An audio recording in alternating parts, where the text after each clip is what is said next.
Alright, hello and welcome back to Ori and the Blind Forest. Take a look at where we're at right now. So, in the Ginzo Tree here off on the kind of right side of the screen. Gotten 7 mostly embarrassing deaths so far. 2 of the ability cells, 6 of the energy cells so far, and 2 of the health cells. So let's continue on up the tree. We're going to do a lot of teleporting here through one. We're going in one kind of little mini teleporter and out another. I'd like to take this out. Good. Alright, and across here. Now, for the most part, the teleporters work quite well. There's going to be a couple of times where it makes things a little bit difficult to know exactly where you're going, but we'll figure things out.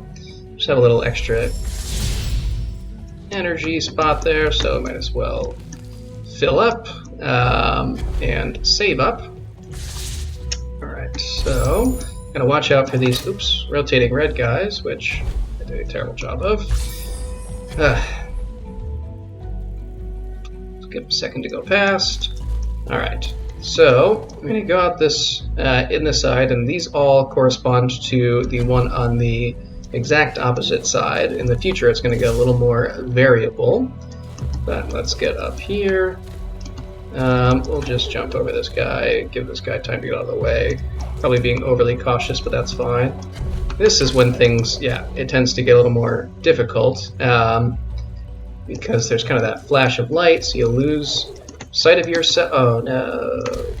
You lose sight of yourself for a second, and don't necessarily know exactly where it is that you're going to pop out of, which makes it a little bit difficult to handle things on the back end, but that's okay. Just takes a little getting used to. And then over here, can't see it too well, but you want to come up here. There's one of these blue shells we want to bust open.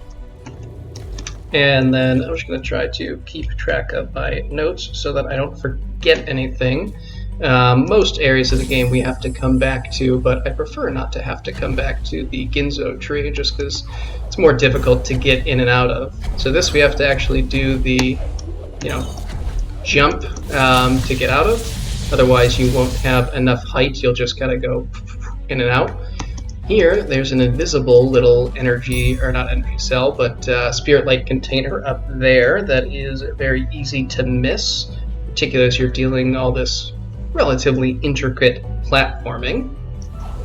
Let's jump through here, down to this, over onto this wall, and let's take care of this spider because it annoys me. And then let's see, if we go through here, this is where we actually want to go. I honestly forget what's down here. I think it just brings us to some energy shards, but let's find out together. Yeah, brings us up here, which that is invisible, so you can climb back down to where you were. But later on, you can actually use it to climb up when you have the ability to traverse further distances, but not a thing we need to do right now. So let's go through here. And then this is a fairly difficult section, so I believe this one is going to send us here. And we'll have to jump through to here. I think that brings us here. We have to land here, and then here and here. Let's find out. That's not a good start. That's also not a good start. I got kind of stuck on the wall there. So it's a good thing, I guess, that we saved there. Let's see if maybe we can do a little better this time around. Alright. Okay. Come on. Oh. Not my best moment. Alright, let's try again. Round 3. Third time's a charm. Not a good start. Alright, let's do this. Wow, I'm not even sure what just happened there. Hopefully you can at least see what I mean, though, about how it can be difficult to kind of react when you can sort of barely see where Ori is particularly with the light flashes. I mean, in a way, I suppose it helps to show you where Ori's coming out of, but it also obscures Ori himself. So we came out on this right side. We're going to go down through here, and we're going to use this redirecting block, similar to what we saw in the... Oops. Oh. Okay. I didn't think that was going to fall over quite as far as it did, though we're going to have to do a little more work to get it there. So yeah, similar to in the last video, this is going to redirect some shots for us. But that's not going to be the end of what we need, because as you can see here, we still have blockages. So we can't quite get up there. I'll wait for this shot to go by. Actually, I probably should just drag this out of the way. Alright. So let's get up here. We're going to get this second one. Temporarily forgot what I was doing. So we're going to drop this down, and then we're actually going to bring it back through the teleporter as well. We're going to take this with us to right there. And then this guy is also going to redirect some shots for us. Through to there. And then just to stop things from firing at us, we're going to move that out of the way. Alright, I guess we'll just go through the teleporter. Can't jump high enough. It's fine. Alright, there we go. So we came up here. We can restock a little bit on health and energy, and then continue on. This actually, I think, is another one of those, yeah, little boss fights. This time we have some actual energy to do our charge attack, which should make things just a little bit easier. You can see how that takes out a lot more health than our standard attack was doing. And now it's dead. A lot faster than just using the standard attack. Makes things much nicer and just less time consuming, really.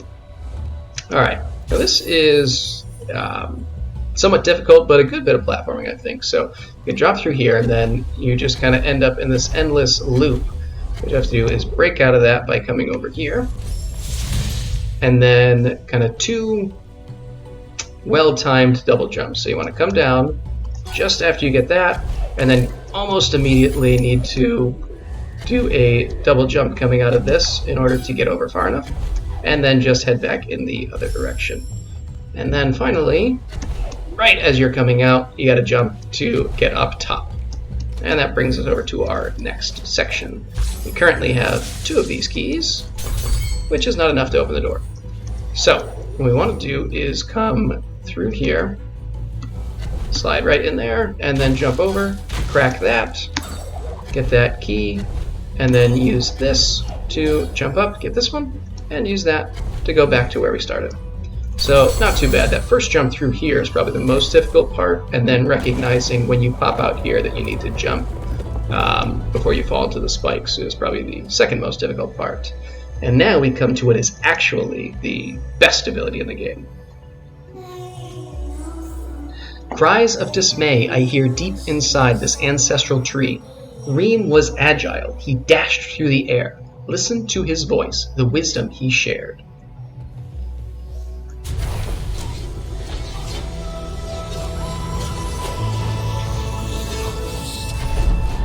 You've learned Bash. Alright, we don't need to read about it, we can just show you. So, we can use certain items in the game to help us bash up, or in any direction we want, I suppose. We've got a little XP cell there.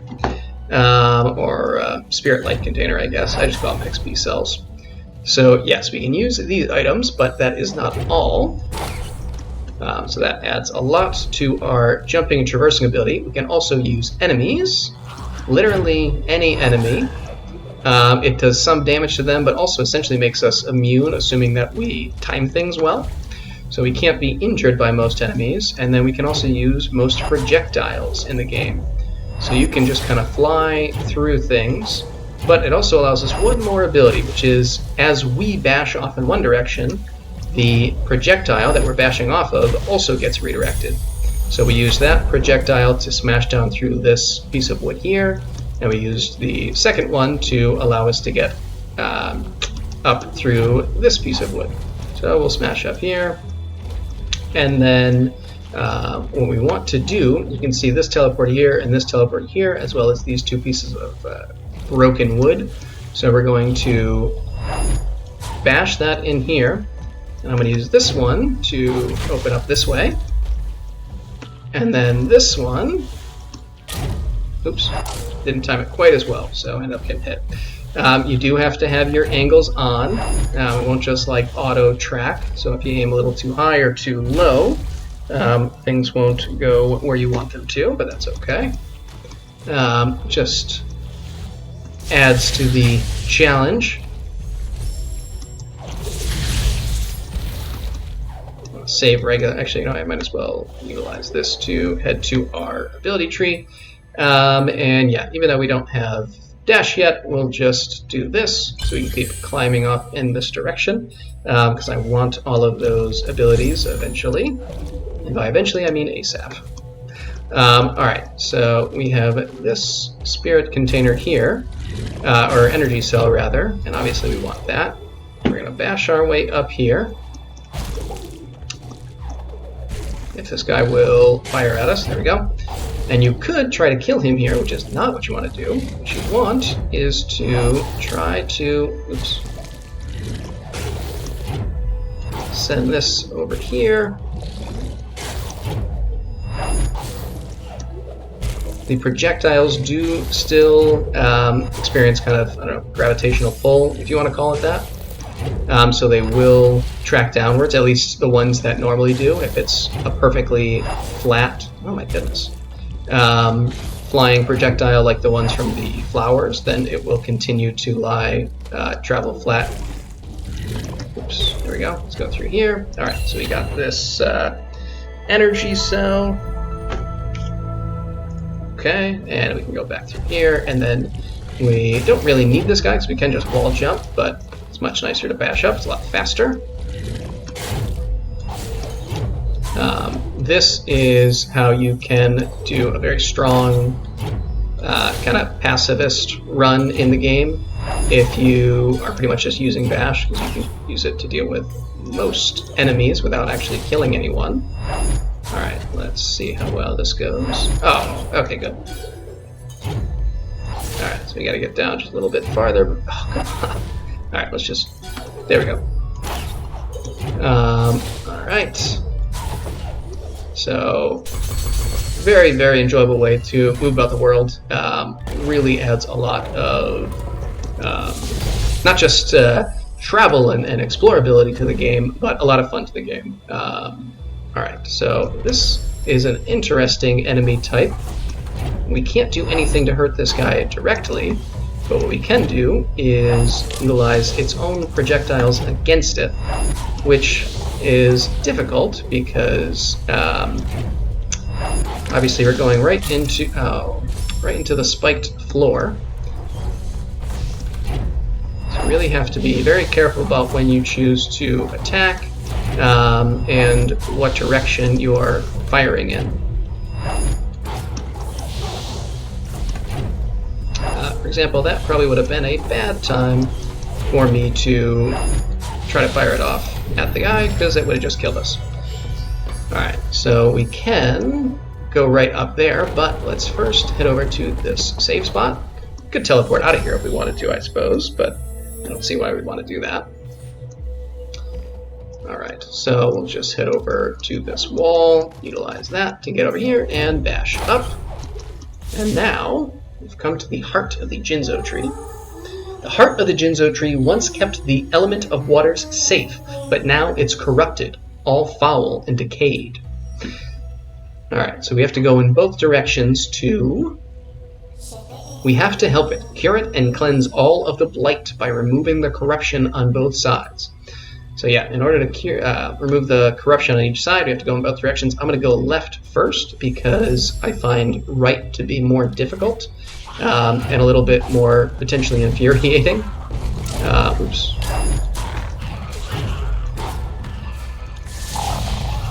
Alright, so I'm going to jump in here. Oops. Oh, did not think he was jumping after me. That usually doesn't happen. Alright. That's the easy way to get to that. Alright, and then we'll just...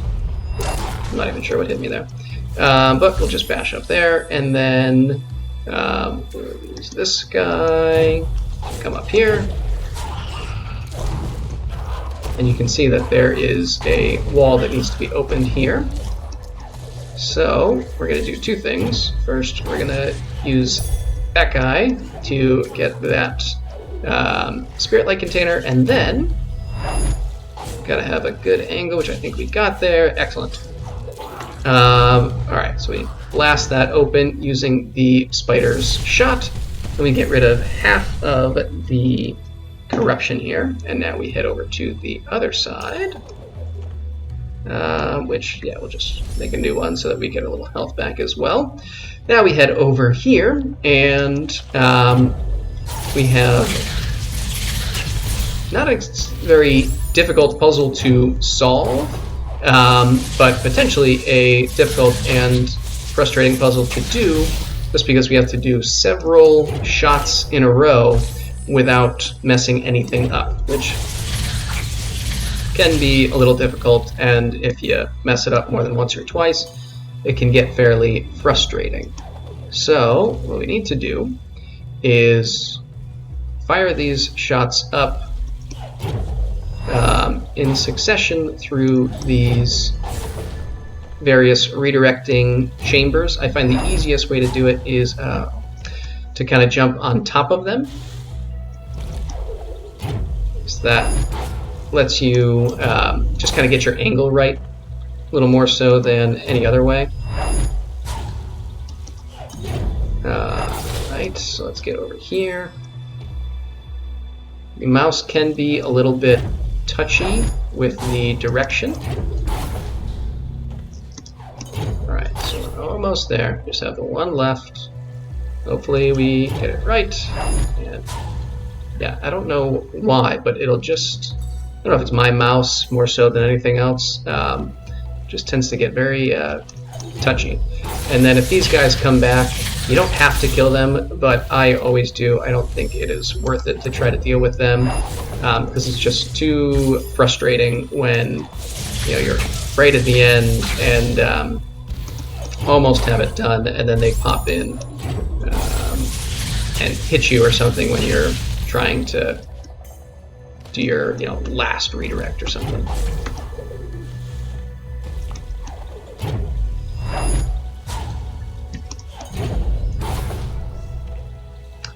Could have put that in a better location.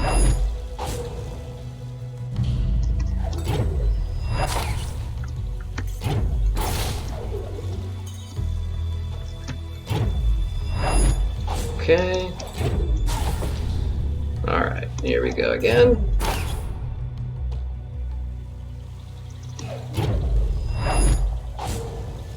And we should be good. Beautiful. Alright, so we'll free the second side of corruption, and with that, let's head down. Now we can restore the element of water. With this one rekindled, there's 2 more to go. Alright, now is honestly one of the most difficult parts, rewardingly so, but it is difficult. So it's one of the timed moments of the game. So we have to climb up out of the Ginzo Tree using primarily our bash ability, with this water rushing up behind us. And in addition to that, there are 4 energy cells here, or not energy cells, 4 of the spirit light containers, which you don't actually have to get right now. You can absolutely just come back and get them, but I don't like to. So I'm going to try to get all 4 of them now. So that's 2. However, if you die, you start all the way back from the beginning. Alright.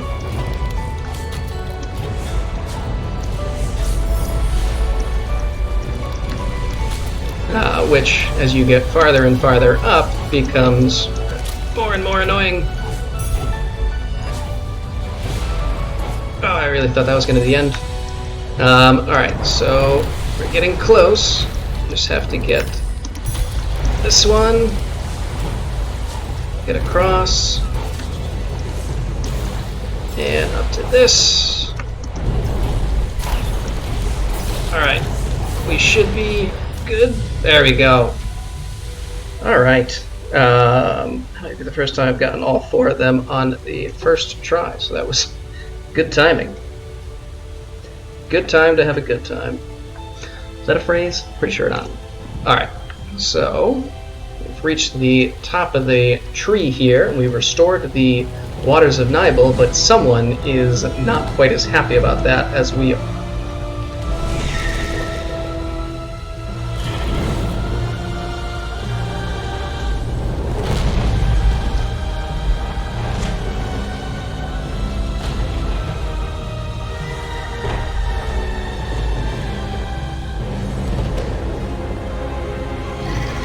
Run away!